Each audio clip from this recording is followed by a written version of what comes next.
ರಾಜ್ಯದ ಅಧ್ಯಕ್ಷರಾದ ಷಡಾಕ್ಷರಿ ಅವರೇ, ಶಾಸಕರಾಗಿ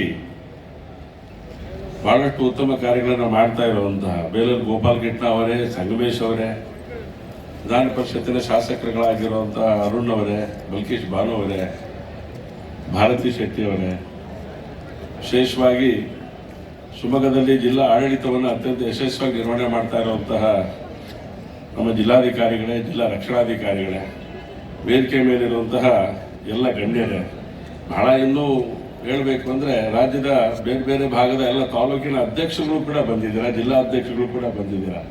ನಿಮ್ಮೆಲ್ಲರಿಗೂ ಕೂಡ ಹಾರ್ದಿಕವಾದಂಥ ಸ್ವಾಗತವನ್ನು ಶಿವಮೊಗ್ಗ ನಗರಕ್ಕೆ ನಾನು ಮಾಡ್ತೇನೆ. ವಿಶೇಷವಾಗಿ ಕ್ರೀಡಾಪಟುಗಳಿಗೆ ಬೇರೆ ಬೇರೆ ದಿಕ್ಕುಗಳಿಂದ ಬಂದಿದ್ದೀರಾ ನೀವು. ನಿಮ್ಮೆಲ್ಲರಿಗೂ ಕೂಡ ಹಾರ್ದಿಕವಾದಂಥ ಸ್ವಾಗತವನ್ನು ಈ ಸಂದರ್ಭದಲ್ಲಿ ನಾನು ಮಾಡ್ತೇನೆ. ಎಲ್ಲರೂ ಗೆದ್ದು ಬನ್ನಿ, ಎಲ್ಲರೂ ಗೆಲ್ಲಬೇಕು ಅನ್ನೋ ಆಸಕ್ತಿ ಇಟ್ಕೊಂಡು ಈ ಆಟವನ್ನು ಆಡ್ತಾ ಇದ್ದೇವೆ. ಆಟ ಆಡ್ತಾ ಆಡ್ತಾ ಈ ದೇಶವನ್ನು ಕಟ್ಟಿರೋರು ನಾವು, ಆಡ್ತಾ ಆಡ್ತಾ ದೇಶವನ್ನು ಕಟ್ಟಿರೋರು ನಾವು. ಸೊ ಹಾಗಾಗಿ ಇವತ್ತು ವಿಶೇಷವಾದಂಥ ರೀತಿಯಲ್ಲಿ ತಮ್ಮ ಕಾರ್ಯವನ್ನು ತಾವು ಮಾಡ್ತಾ ಇದ್ದೀರಿ. ಅದಕ್ಕೆ ವ್ಯವಸ್ಥೆಗಳನ್ನು ಷಡಾಕ್ಷರಿಯವರು ಮಾಡಿಕೊಡ್ತಾ ಇದ್ದಾರೆ. ಶಿವಮೊಗ್ಗ ತಾಲೂಕಿನ ಮೋಹನ್ ಅಧ್ಯಕ್ಷರಾಗಿ, ಯಾಕೆಂದ್ರೆ ಜಿಲ್ಲಾ ಕೇಂದ್ರ ಆದಾಗ ಸಾಮಾನ್ಯವಾಗಿ ಅದು ರಾಜಕೀಯ ಪಕ್ಷಗಳಲ್ಲೂ ಅಷ್ಟೇ, ಅದೇ ಸಂಘ ಸಂಸ್ಥೆಗಳಲ್ಲೂ ಹಾಗೇನೆ. ಜಿಲ್ಲಾ ಕೇಂದ್ರ ಅಂದ ತಕ್ಷಣ ಶಿವಮೊಗ್ಗದಲ್ಲಿ ಆಗತ್ತೆ ಅಂತ ಹೇಳಿದ್ರೆ ಶಿವಮೊಗ್ಗದಲ್ಲಿರುವಂಥ ತಾಲೂಕು ಅಧ್ಯಕ್ಷರುಗಳೇ ಸಾಕಷ್ಟು ಹೊರ ಬೀಳತ್ತೆ ಜಿಲ್ಲಾ ಅಧ್ಯಕ್ಷರಾಗಿ. ಸೊ ಹಾಗಾಗಿ ರಾಜ್ಯದ ಆಗ್ತಿರ್ಬೇಕಾದ್ರೆ ಜಿಲ್ಲಾ ಅಧ್ಯಕ್ಷಗಳಿಗೆ ಇವತ್ತಿನ ದಿವಸ ಜವಾಬ್ದಾರಿ ಮೋಹನ್ ಅವರು ನಿರ್ವಹಣೆ ಮಾಡಿದ್ದಾರೆ. ಈ ಹಿಂದೆ ಜಿಲ್ಲಾ ಅಧ್ಯಕ್ಷರಾಗಿ ಷಡಾಕ್ಷರಿ ಮಾಡಿದ್ದು ಗೊತ್ತಿಲ್ಲ, ಮೋಹನ್ ಹಣೆಯಲ್ಲಿ ಏನ್ ಬರ್ತಿದೆ ಗೊತ್ತಿಲ್ಲ ನನಗೆ. ಯಾಕೆಂದ್ರೆ ಹಾಗೆ ಅಲ್ಲಲ್ಲ ಏನಾದ್ರು ಸುದ್ದಿಗಳು ಬರ್ತಾ ಇದೆ, ಇಲ್ಲ ಅದರ ನಿಜ ಆಗಲಿ ಅಂತಲೂ ಕೂಡ ಭಾವಿಸ್ತೇನೆ ನಾನು. ಆದ್ರೆ ಒಂದು ಅರ್ಥ ಮಾಡ್ಕೋಬೇಕಾಗಿರೋದು, ನಾವೆಲ್ಲ ಕ್ರೀಡಾಪಟುಗಳು, ಕ್ರೀಡಾ ಮನೋಭಾವದಿಂದ ಆಟವನ್ನು ಆಡಬೇಕು. ನಾನು ಆಗಲೇ ಒಂದು ಮಾತು ಹೇಳಿದೆ, ಆಡ್ತಾ ಆಡ್ತಾ ಈ ದೇಶವನ್ನೇ ಕಟ್ಟಿದ್ದೇವೆ, ಹಾಡ್ತಾ ಆಡ್ತಾ ದೇಶವನ್ನೇ ಕಟ್ಟಿದ್ದೇವೆ ಅಂತ ಮಾತನ್ನ. ಇದು ಸತ್ಯ. ನಾನು ಯಾವುದು ಕೂಡ ಬೇರೆ ಸಂಗತಿಗಳನ್ನು ಹೇಳ್ತಾ ಇಲ್ಲ. ಈ ಒಂದು ಶುಭ ಸಂದರ್ಭದಲ್ಲಿ ಒಂದು ಸಂಗತಿನ ನೆನ್ಪು ಮಾಡ್ಕೊಳ್ಬೇಕು, ನಾವೆಲ್ಲ ಯುವಕರಿದ್ದೀವಿ ಅಂತೇಳಿ ನಾನು ಭಾವಿಸ್ತೇನೆ. ಪೆಹಲ್ಗಾಮ್ನಲ್ಲಿ ನಡೆದಂತ ಒಂದು ಘಟನೆ ಏನಿತ್ತು, ಇಡೀ ದೇಶ, ಇಡೀ ಪ್ರಪಂಚ ಎಲ್ಲ ಒಂದು ಕಡೆ ಇದು ಸರಿಯಲ್ಲ ಅಂತೇಳಿ ಹೇಳ್ತಾ ಇತ್ತು. ಆದ್ರೆ ಇವತ್ತು ಅದಕ್ಕೆ ಸರಿಯಾದಂತ ದಿಟ್ಟವಾದಂತ ಉತ್ತರವನ್ನ ನಮ್ಮ ದೇಶ ಕೊಟ್ಟಿದೆ, ಭಾರತ ಕೊಟ್ಟಿದೆ. ಭಯೋತ್ಪಾದಕರ ಹುಟ್ಟನ್ನು ಅಡಗಿಸುವಂತ ಕೆಲಸವನ್ನ ಇವತ್ತಿನ ದಿವಸ ಮಾಡಿದೆ. ಹಾಗಾಗಿ ಈ ದೇಶದ ಪ್ರಧಾನಮಂತ್ರಿ ನರೇಂದ್ರ ಮೋದಿಗೆ ಅಭಿನಂದನೆ ಅಷ್ಟೇ ಅಲ್ಲ ನಾವು ಸಲ್ಲಿಸಬೇಕಾಗಿರುವಂತದ್ದು. ನಾವು ಯಾರಿಗೆ ಸಲ್ಲಿಸಬೇಕು ಅಂತ ಹೇಳಿದ್ರೆ ಈ ದೇಶದ ಸೈನಿಕರಿಗೆ ನಾವು ಸಮರ್ಪಣೆಯನ್ನು ಮಾಡಬೇಕು, ಗೌರವನ ಸಮರ್ಪಣೆಯನ್ನು ಮಾಡಬೇಕು. ಹಾಗಾಗಿ ಯಾಕೆಂದ್ರೆ ಇಂಡಿಯಾ ಪಾಕಿಸ್ತಾನ್ ಮ್ಯಾಚ್ ಗೆದ್ರೆ ನಾವು ಸಿಕ್ಕಾಪಟ್ಟೆ ಪಟಾಕಿ ಹೊಡೆಯೋರು, ನಾವು ಯುದ್ಧನೇ ಗೆದ್ದಿದೀವ್ರಿ, ಪಟಾಕಿ ಹೊಡಿಬೇಕು ಆಯೋಜನೆ ಮಾಡಿ ಮಾನ್ಯ ಷಡಾಕ್ಷರಿ ಅವರೇ ಈ ಕ್ರೀಡಾಕೂಟದೊಳಗಡೆ ಯುದ್ಧ ಗೆದ್ದಂತ ಕಾರಣಕ್ಕೋಸ್ಕರ ಪಾಕಿಸ್ತಾನದ ವಿರುದ್ಧವಾಗಿ ಆಪರೇಷನ್ ಸಿಂಧೂರ ಇಬ್ಬರು ಹೆಣ್ಮಕ್ಳು ಪತ್ರಿಕಾಗೋಷ್ಠಿ ಮಾಡಿ ಹೇಗೆ ಹೊಡೆದಾಕಿದ್ವಿ ಅಂತ ಹೇಳಿದ್ರು. ಅದಕ್ಕೆ ಸಂತೋಷ ಪಡಬೇಕಾದ್ರೆ, ಸಂಭ್ರಮ ಪಡಬೇಕಾದ್ರೆ ನಾವು ಮಾಡ್ಬೇಕಲ್ವಾ?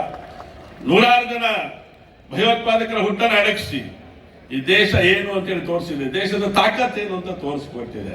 ಹಾಗಾಗಿ ಅದಕ್ಕೊಂದು ವಿಶೇಷವಾದಂಥ ಸಂಭ್ರಮಕ್ಕೋಸ್ಕರ ತಾವು ಆದೇಶವನ್ನು ಮಾಡಬೇಕು ಮಾನ್ಯ ಅಧ್ಯಕ್ಷರು ಅಂತ ಹೇಳಿ, ಅದಕ್ಕೆ ಬೇಕಾದ ಸಹಕಾರ ಏನ್ ಬೇಕೋ ಯೋಚನೆ ಮಾಡಿ ಎಲ್ಲ ಸೇರಿ ಮಾಡೋಣ.